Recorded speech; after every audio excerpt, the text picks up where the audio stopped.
वाला 90 अटेम्प्ट कर रहा था तो मैंने 100 अटेम्प्ट कर दिए। सर मैं तो 124 अटेम्प्ट करके आया था। अरे 124 तो करके अटेम्प्ट करके आए, उसमें 70-80 तो गलत है, क्या फायदा हो उसे 124 का। ये कोई रेस, इस बात की थोड़ी रेस है कि आपने कितने क्वेश्चन अटेम्प्ट किए, क्वेश्चन ही छोड़ देते हैं, ये तो मैंने पढ़ा ही नहीं, ये वाला हिस्सा तो मैंने देखा ही नहीं। इस टाइप के जो मिस्टेक्स हैं, these are the silly mistakes, they are very very very easy to correct. सिर्फ शूडो बिलीव सिस्टम में आप बिलीव करते रहे कि कुछ एक्शन उस चीज के लिए नहीं कर रहे हैं तो इट विल नॉट वर्क।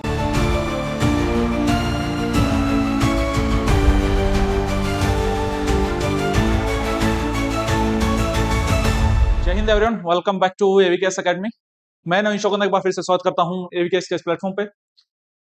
इस मोमेंट पे बहुत सारे स्टूडेंट्स इस परेशानी का सामना कर रहे हैं कि उनके ऑलमोस्ट 80 to 100 के बीच में पेपर वन में स्कोर आ रहा है और दे डोंट नो कि कैसे स्कोर को बढ़ाना है, और उनकी इच्छा है कि वो 130, 140 या 150 तक जा पाए।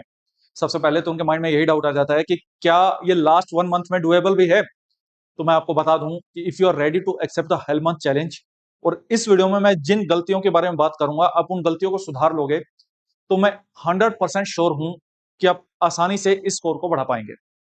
क्योंकि जो ये गेम है, दिस इज जो to crack any particular exam, ये कोई टैलेंट का गेम नहीं है या कोई लक का गेम नहीं है। इट्स ऑल अबाउट कि आपकी प्रिपरेशन कितनी स्ट्रक्चर्ड है, आप अपनी तैयारी में कितने कंसिस्टेंट है। मेन वाइल मैं बात करूं तो ये जो आपका स्कोर आ रहा है 80 to 100 के बीच में या 90 के आसपास, ऑन एवरेज बात करें तो, ये इसलिए नहीं है कि आप मेहनत नहीं कर रहे या इसलिए नहीं है कि आप स्मार्ट नहीं है। ये इसलिए है क्योंकि आपकी जो प्रिपरेशन है वो अनबैलेंस्ड है। तो इस वीडियो के माध्यम से मैं आपकी उस प्रिपरेशन में बैलेंस करने का कंट्रीब्यूट करूंगा। अब देखेंगे कि पेपर वन में जो 250 मार्क्स का हमारा एग्जाम होता है, उसको हम वेरियस स्लैब्स में तोड़ सकते हैं। कि कुछ स्टूडेंट्स ऐसे हैं जो 0 से 50 मार्क्स के बीच में वेरी करेंगे, कुछ स्टूडेंट्स ऐसे हैं जो 50 से 80 नंबर के आसपास वेरी करेंगे। ये वो स्टूडेंट्स होते हैं जो थोड़ा बहुत भी कभी गलती से यूट्यूब वीडियोस देख ली किसी की, या थोड़ा बहुत एग्जाम के बारे में जान लिया, या हल्का फुल्का कभी जीवन में धोखे से पढ़ लिया, तो वो यहाँ तक पहुंच पाएगा।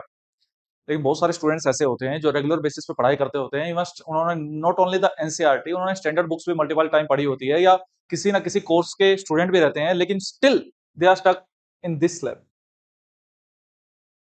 दोस्त, ये जो स्लैब है, यहां से यहां तक पहुंचना और यहां से यहां तक पहुंचना, ये सबसे बड़ा चैलेंजिंग है किसी भी प्रिपरेशन में, स्पेशली अगर सीएपीएफ की बात करें तो। क्योंकि एक पॉइंट के बाद, इट्स नॉट सेचुरेशन, बहुत सारे लोग इसको सेचुरेशन का नाम देते हैं, लेकिन एक पॉइंट के बाद आपको मार्क्स बढ़ाने के लिए कुछ स्ट्रेटजी चेंज करने की नीड होती है। इट्स नॉट ऑल अबाउट की रीडिंग के कितने घंटे घंटे बढ़ाने की नीड नहीं है, यहाँ पे स्ट्रेटजी चेंज करने की नीड। तो चलिए चीजों को बारे में बात करते हैं। अब पाएंगे कि कुछ ऐसे बेसिक फैक्ट्स हैं जिन पे हम ध्यान नहीं देते हैं, लेकिन हमको अगर सच में हमारे मार्क्स बढ़ाने हैं तो सबसे पहले उन फैक्ट्स के बारे में बात करते हैं। उन्हें उनमें से कोई ना कोई फैक्ट ऐसा होगा जो आपको एक्सेप्ट करना पड़ेगा। सबसे पहला फैक्ट ऐसा होता है कि बहुत सारे स्टूडेंट्स जो टेस्ट तो सोल्व करते हैं लेकिन उसको एनालाइज नहीं करते। आप पाएंगे कि वो टेस्ट तो देते रहते हैं, लेकिन जब एनालिसिस की बात आती है तो वो लेजी हो जाते हैं इस मोमेंट पे। या बहुत सारे स्टूडेंट्स ऐसे हैं कि वो टेस्ट एनालाइज तो करते हैं, लेकिन उनको ये नहीं पता कि what is the right way to analyse the test. उनको मेथड ही नहीं पता है कि टेस्ट एनालाइज कैसे करते होते हैं। या बहुत सारे स्टूडेंट्स, केवल मोस्टली स्टूडेंट्स के साथ ये होता है कि जब भी चीजों को रिवाइज करने की बात हो, कि हम एक बार हमारे पढ़ाई को स्ट्रक्चर करने की कोशिश करते हैं, वो लंबे समय तक डिसिप्लिन नहीं रह पाते हैं, तो ब्रेक आ जाता है, फिर से स्ट्रक्चर करते हैं, तो ऐसे मोमेंट पे स्टूडेंट्स केवल उन्हीं सब्जेक्ट को रिवाइज करता रहता है जो उसको पसंद है, और उन सब्जेक्ट से थोड़ा भागता रहता है जो उसको हर्ट करता है या पढ़ने में पेन होता है उसको, या जो कंफ्यूजन पैदा करता है, या जिसमें वो डिफिकल्टी फेस करता है। ऐसा बहुत बार मैं बहुत अपने प्रिपरेशन के टाइम दोस्तों को भी जानता हूं कि जब भी वो ये बोलते थे ठीक है मैं आज से पढ़ना स्टार्ट कर रहा हूं, और वो उठा के पॉलिटी पढ़ना स्टार्ट कर देता था। उसके पॉलिटी के जैसे ही उसने 5-6 दिन पढ़ाई की, उसका डिसिप्लिन ब्रेक हुआ, वो 1-2 दिन टेंशन में उसमें निकाला, फिर से अपने आप को रिकॉन्सोलिडेट किया और फिर से बोला चलो मैं पढ़ाई करना स्टार्ट करता हूँ, और फिर से उसने पॉलिटी या ज्योग्राफी जैसा सब्जेक्ट उठा लिया जो सब्जेक्ट की नीड है सच में करने की, और वो सब्जेक्ट में वो अच्छा होता है, ऑलरेडी अच्छा होता है, क्योंकि उसको बार बार पढ़ने में मजा है और वो हर बार उसी को पढ़ रहा है, इसलिए ऐसा होता है। या इसका उल्टा भी है। बहुत सारे स्टूडेंट्स क्या करते हैं कि जिन स्टूडेंट से जिस सब्जेक्ट जो उनको डिफिकल्ट लगता है, तो वो हर बार नया प्लान बनाएंगे और नए प्लान के कारण उस पर्टिकुलर सब्जेक्ट पे उलझे रह जाएंगे, केवल उसे फोकस रहेगा। एग्जाम में अगर वो टेस्ट लगा रहा है तो टेस्ट में कोई सब्जेक्ट उसको ऐसा मिल गया जो उससे बन नहीं रहा है, तो वो क्या करेगा, उसी के मल्टीपल रिसोर्सेज ढूंढता रहेगा, पढ़ता रहेगा, कभी हमें कॉल करेगा, कभी किसी और को कॉल करेगा, कभी दोस्तों से पूछेगा मैं इसके लिए क्या पढ़ूं, उसके लिए क्या पढ़ूं, और वो उस सब्जेक्ट की जो साइकिल है उसमें उलझा रह गया। तो उसके जो सब्जेक्ट में वो अच्छा स्कोर कर सकता था, उसको वो समय नहीं दे रहा है, जबकि वो भी डिजर्विंग है। और यहाँ पे बात पसंद और नापसंद की नहीं है, ये कोई गर्लफ्रेंड थोड़ी है कि हाँ भाई ये मेरी गर्लफ्रेंड है और मैं इससे शादी करूंगा। It's all about the requirement, कि आपकी रिक्वायरमेंट क्या है, एग्जाम की रिक्वायरमेंट क्या है, किस सब्जेक्ट को कितना समय देना है। ये आपकी चॉइस पे डिपेंड नहीं होगा कि आपको कौन सा सब्जेक्ट कितना पसंद है, ये इस चीज पे डिपेंड होगा कि उस सब्जेक्ट की एग्जाम में वेटेज कितनी है। इसके अलावा बहुत सारे स्टूडेंट्स मिस्टेक करते हैं, ये हमने देखा कि वो अलग अलग टाइप के एरर्स को रिपीट करते रहते हैं। सबसे पहले जो टाइप ऑफ एरर आपको पता होना चाहिए, इसमें सिली मिस्टेक्स हैं या सिली एरर हैं। सिली एरर कैसे हो सकता है कि टेस्ट लगाते वक्त क्वेश्चन ही ध्यान से नहीं पढ़ा, ये सबसे बड़ा मिस्टेक होती है। नोट पढ़ना भूल जाते हैं, इनकरेक्ट पढ़ना भूल जाते हैं, या क्वेश्चन कुछ पूछ रहा है तो कुछ और माइंड में ध्यान प्रॉपर फोकस नहीं है तो कुछ भी आंसर लगा दिया, और जैसे ही टेस्ट दिया, टेस्ट देने के बाद माइंड में आ गया अरे यार इसका ये आंसर लगा दिया, इसका तो मुझे आता था। या समटाइम्स ऐसा क्वेश्चन ही छोड़ देते हैं, ये तो मैंने पढ़ा ही नहीं, ये वाला हिस्सा तो मैंने देखा ही नहीं। तो इस टाइप के जो मिस्टेक्स हैं, these are the silly mistakes, they are very very very easy to correct. Next, conceptual error हो सकते हैं या फैक्चुअल एरर हो सकते हैं, तो उस बारे में बात करेंगे कि उनको कैसे सोल्व करना है। ऐसे एरर्स तब होते हैं जब स्टूडेंट्स, ये एरर उन स्टूडेंट्स के हैं जो केवल सिविल सर्विसेज की तैयारी में फोकस होके टोटली आईएएस मैगजीन्स में उलझा हुआ है, टोटली आईएएस मटेरियल में उलझा हुआ है और सीएपीएफ का कुछ उसको आता नहीं है। कॉन्सेप्चुअल एरर उसका उस कैंडिडेट का ज्यादा होता है जो टोटली सीरियस एस्पिरेंट है और जिसने केवल ये जो 40 पेज के नोट्स, 50 पेज के नोट्स या कोई एक बुक पढ़ ली, बस कॉन्सेप्ट्स उसके क्लियर नहीं है, तो वो इन चीजों में उलझा रहता है। नेक्स्ट, एक गलती स्टूडेंट जो करते हैं, कभी भी रजिस्टर नहीं बनाते हैं टेस्ट सीरीज का जो उसने टेस्ट एनालाइज किया। जी हाँ, आप बिल्कुल सही सुन रहे हैं कि टेस्ट सीरीज की परफॉर्मेंस का रजिस्टर होना चाहिए एक अलग से। उसको कैसे बनाना है उस बारे में बात करेंगे। एक मिस्टेक ये भी होती है कि वो आउटडेटेड नोट्स पढ़ते जा रहा है और उसमें करंट की नॉलेज नहीं है, जिसके कारण उसको नॉलेज का अभाव है और वो क्वेश्चन गलत करके आ जा रहे हैं। तो these are the some reasons या फैक्ट्स जिसके कारण स्टूडेंट्स के मार्क्स नहीं आते हैं। आप कहीं ना कहीं उन्हीं कैटेगरी में से फिट हो रहे होंगे और आप कमेंट सेक्शन में बता सकते हो कि वो कौन से गलती आप बार बार कर रहे हो, ताकि इन फ्यूचर वो आपको ध्यान रहे, माइंड में रहे। अच्छा, मैं जब भी आपको ये बोलता हूँ कि ये लिखो, I can crack this exam, I can do this, और ये मैं मिस्टेक करता हूँ, ये नहीं करूंगा, उससे हमारा माइंडसेट तैयार होता है। एक बार माइंड में अगर हमने किसी चीज को कहीं लिख दिया, हम क्यों ऐसा बोलते हैं पेपर टू की प्रैक्टिस करते रहो, लिखो लिखो लिखो, पढ़ने से नहीं होगा। तो एक बार जो चीजें लिख लेते हैं हम, वो कहीं ना कहीं सबकॉन्शियस माइंड में फिट होनी स्टार्ट हो जाती है और बिलीफ सिस्टम इतना स्ट्रांग हो जाता है कि इन फ्यूचर हमें, अगर हम ये बोल रहे हैं कि यस आई एम स्ट्रांग, तो आप स्ट्रांग ही रहेंगे। इसके अगर आप बोल रहे हैं कि आई एम वीक, तो आप वीक ही रहेंगे। तो आपका एटीट्यूड तो ऐसा होना चाहिए, और मीनवाइल एक्शंस भी तो ऐसा होना चाहिए कि यस मैं चीजों को कर सकता हूँ, और उसको जस्टिफाई करने के लिए कैसे कर सकता हूँ, क्योंकि अगर सिर्फ शूडो बिलीव सिस्टम में आप बिलीव करते रहे कि कुछ एक्शन उस चीज के लिए नहीं कर रहे हैं, तो इट विल नॉट वर्क। करेगा भी तो कुछ हद तक करेगा। जो हमारे मेडिकल लाइन में एक टर्म है, जैसे शूडो ड्रग हम दे देते हैं, तो एफिशिएंसी तो उसकी भी आती है कि किसी को बोलो हेडेक है और एक चीनी की टेबलेट उसने दे दी, लेकिन इट डिपेंड्स कि उसको दे कौन रहा है। ये सबसे बड़ा है कि सिस्टम, उसका बिलीव सिस्टम क्या उस पर्सन पे बिलीव करता है, उसने जो मुझे दिया सही दिया है, तो उसको एफिशिएंसी तो होगी, उसका ठीक तो होगा। लेकिन ऐसा नहीं है कि उससे उसका शुगर लेवल भी डाउन हो जाएगा और जो शुगर कंट्रोल भी हो जाएगा, बीपी भी हो जाएगा, ऐसा नहीं होगा। कुछ हद तक हो पाएगा। मीन्स एक्शंस या मेडिसिनल वैल्यू जो है, they are very very important. तो एक्शंस आर वेरी इंपॉर्टेंट। तो एक्शंस क्या है, सॉल्यूशंस क्या है? सॉल्यूशन ये है, पोस्ट टेस्ट आपको कुछ काम करने हैं। जैसे ही आप टेस्ट देके निकलते हो, क्या टेस्ट को एनालाइज करना है, और एनालाइज करते वक्त आपको अपनी मिस्टेक्स को आइडेंटिफाई करना है और एक रजिस्टर में नोट कर लेना है। सबसे पहला काम उसमें ये करना है कि किस सब्जेक्ट से कितने क्वेश्चन आए थे, आपने कितने अटेम्प्ट किए, उसमें से कितने करेक्ट हैं, कितने इनकरेक्ट हैं, और कितने क्वेश्चंस आपने छोड़ दिए। सबसे पहला काम। दूसरा काम, अब क्वेश्चंस जो आपके गलत हुए हैं, वो क्वेश्चन की टाइप क्या है, गलती का कारण क्या है, वो कारण आइडेंटिफाई करना बहुत जरूरी है।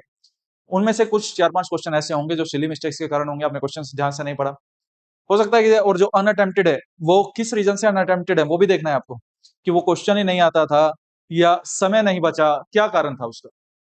कॉन्सेप्चुअल एरर है, केयरलेसनेस के कारण है, या बस तुक्का मार दिया था इस वजह से गलत हो गया। मीनवाइल अपनी मिस्टेक्स को राइट डाउन करेंगे कि ये कारण है। अब मान लो कि कोई टॉपिक है पार्लियामेंट या प्रिसाइडिंग ऑफिसर से रिलेटेड, उस पे एक क्वेश्चन था और उसके रिमूवल की बात हो रही थी। तो आपने देखा कि उसमें इफेक्टिव मेजोरिटी थी या अब्सोल्यूट मेजोरिटी थी, तो आपने गलती से अब्सोल्यूट मेजोरिटी लगा दिया। तो आप आइडेंटिफाई करेंगे कि आपकी नॉलेज में ही कमी है, या और ये नॉलेज में कमी आई कहां से, या तो आपको याद नहीं रहा, या आपके नोट्स में ही गलती है। आपके नोट्स में गलती है, क्यों मैं ऐसा बोल रहा हूं, क्योंकि जो आउटडेटेड वर्जन हैं लक्ष्मीकांत के, वहां पे अब्सोल्यूट मेजोरिटी लिखा है, जबकि इफेक्टिव मेजोरिटी होना चाहिए। और ये तो हो गया कि नोट्स की बात। मेनवाइल हो सकता है किसी को पता ही ना हो इस बारे में, तो मतलब आपने कोर टॉपिक्स पढ़ा ही नहीं है ध्यान से, तो उस टॉपिक को आइडेंटिफाई करो और उस पर्टिकुलर टॉपिक को रिवाइज करो। एंड रिवाइज अगर आपसे स्पीकर का पूछा है तो इट्स नॉट अबाउट कि आपको स्पीकर पढ़ना है, you have to read the presiding officers, इसमें speaker, deputy speaker, chairman, deputy chairman, ये सब आ गया, और पैनल ऑफ चेयरपर्सन। तो ये चीजें आपको पढ़नी है प्रोटेम स्पीकर। तो आइडेंटिफाई द वीक टॉपिक और रिवाइज दैट टॉपिक, वो टॉपिक आपको तैयार करना है। शॉर्ट टॉपिक्स को जरूर पढ़ के जाओ किसी भी टेस्ट में। शॉर्ट टॉपिक्स कैसे पता चलेगा, एग्जाम के लिए मैं बात कर रहा हूँ, पीवाईक्यू से आइडिया आएगा। जैसे parliament is very very important for the polity, DPSP is very very important, parliament में presiding officers is very important, fundamental rights are important, historical background से भी क्वेश्चन देखने को मिल जाता है, कॉन्स्टिट्यूशनल नॉन कॉन्स्टिट्यूशनल बॉडी से क्वेश्चन देखने को मिलता है। जब पता है इनसे क्वेश्चन आएगा तो क्यों नहीं पढ़ रहे भाई। Meanwhile you have to identify the high return area, उन सब्जेक्ट्स पर ज्यादा फोकस करो जिनकी वेटेज ज्यादा है, जैसे मैथ्स रीजनिंग वाला पार्ट है, ज्योग्राफी वाला पार्ट है, साइंस वाला पार्ट है।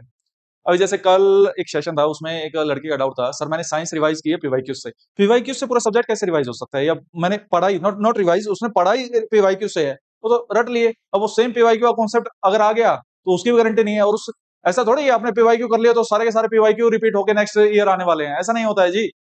PYQs are very very helpful but they are not the everything, they are the part of process. लोग पागल नहीं है जो इतनी इतना पढ़ते हैं, इतनी इतना बुक्स को पढ़ते हैं, ठीक है, तो आपको भी वो चीजें पढ़ना है, और उसके लिए I am telling you what the right वे कि कैसे पढ़ना है और टेस्ट का कैसे लगाना है। Meanwhile you have to identify the risky zones. अब बहुत सारे स्टूडेंट्स क्या है कि बस अटेम्प्ट कर दिए, क्योंकि बगल वाला 90 अटेम्प्ट कर रहा था तो मैंने 100 अटेम्प्ट कर दिए, सर मैं तो 124 अटेम्प्ट करके आया था। अरे 124 तो करके अटेम्प्ट करके आए, उसमें 70-80 तो गलत है, क्या फायदा हो उसे 124 का। ये कोई रेस, इस बात की थोड़ी रेस है कि आपने कितने क्वेश्चन अटेम्प्ट किए। जो कोई पर्सन टॉपर बनता है वो ये देख के थोड़ी बनता है कि नंबर ऑफ क्वेश्चंस कितने अटेम्प्ट कर रहा है वो ज्यादा, वो वाइजली कितने क्वेश्चंस अटेम्प्ट कर रहा है इस चीज पे डिपेंड करता है। और ये अटेम्प्ट का नंबर कम भी नहीं होना चाहिए। पेपर अटेम्प्ट कैसे करना है मैं उसके लिए अलग से वीडियो बनाऊंगा, कमेंट सेक्शन में बताइएगा अगर ऐसी जरूरत है तो। मीनवाइल अगर आपको पता है कि मेरे ये सब्जेक्ट्स के वीक एरियाज हैं या मैं एमसीक्यू सही से सोल्व नहीं कर पा रहा, सिर्फ रीडिंग से नहीं होगा जी, you have to practice MCQs. और एमसीक्यूज की संख्या इतनी भी नहीं होनी चाहिए कि वो 10,000 आज कर। तो एक स्टूडेंट अभी मुझे बताया, बोला सर कोई कोई सजेस्ट कर रहा है कि 10,000 में एक जीरो और लगा लो, 1-1 लाख प्रैक्टिस करने हैं। जीवन में रह जाओगे, कई साल लग जाएंगे ऐसे, और तब भी पास होगे नहीं होगे पता नहीं। ये जो टॉपर्स के साथ कन्वर्सेशन का मेन मुद्दा पता है क्या है, मेन मुद्दा ये भी है कि जिसको इतना इतना समय लगा, 3 साल 4 साल 5 साल तक, आपको एक ही साल लगे, क्योंकि उसमें बहुत सारे लोग ऐसे भी हैं जो 1 साल में निकल गए, and you can be the next one. Yes बिल्कुल हो सकते हो, उसमें 1% भी डाउट नहीं है।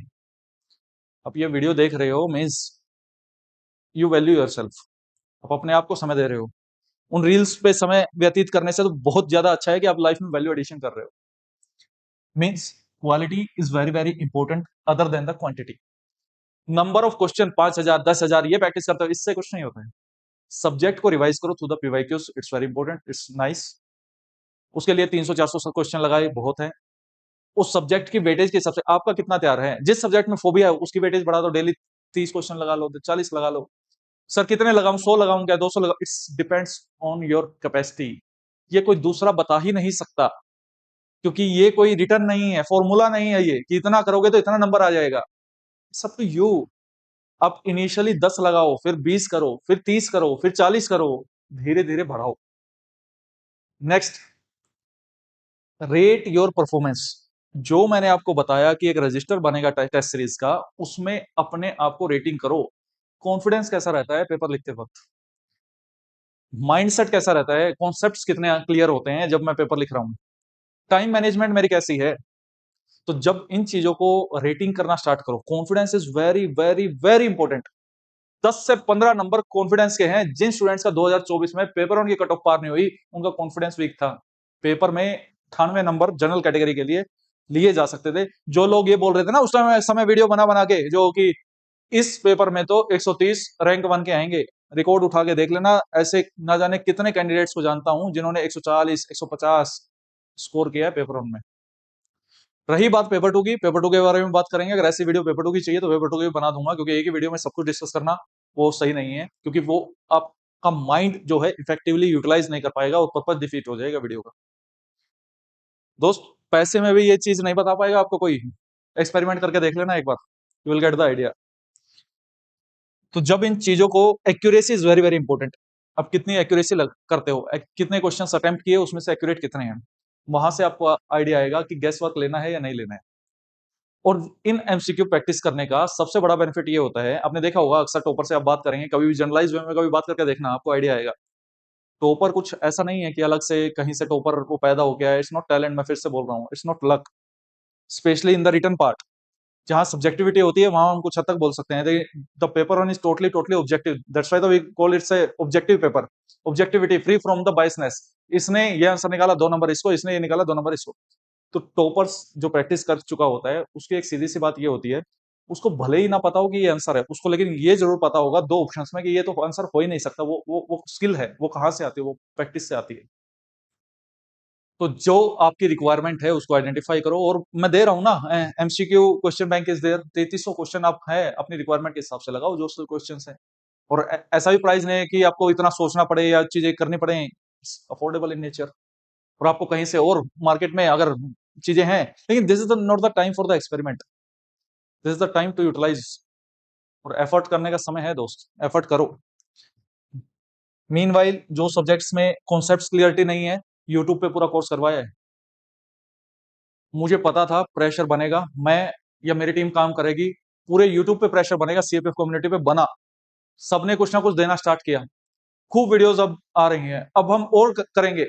ये साइकिल है। हमने स्टार्ट किया काम करना, दूसरों ने किया, उन्होंने किया, हम और करेंगे, फिर वो और करेंगे। बेनिफिट किसका होगा? स्टूडेंट कम्युनिटी का। चीजें हैं, बेहतर तरीके से करो, बेहतर तरीके से रिजल्ट आएगा। इसको इंप्लीमेंट करो, रिजल्ट इमीडिएट कुछ हद तक दिखेगा अगर वो सिली मिस्टेक्स हैं तो। अगर वो कॉन्सेप्चुअल और बाकी एरर्स हैं तो वक्त लगेगा, 10-15 दिन लगेंगे, लेकिन रिजल्ट आएगा। टेस्ट में ना भी आए तो फाइनल में जरूर आएगा। मिलते हैं नेक्स्ट वीडियो में, और कमेंट सेक्शन में अपनी हाजिरी लगाना मत भूलिएगा। जय हिंद।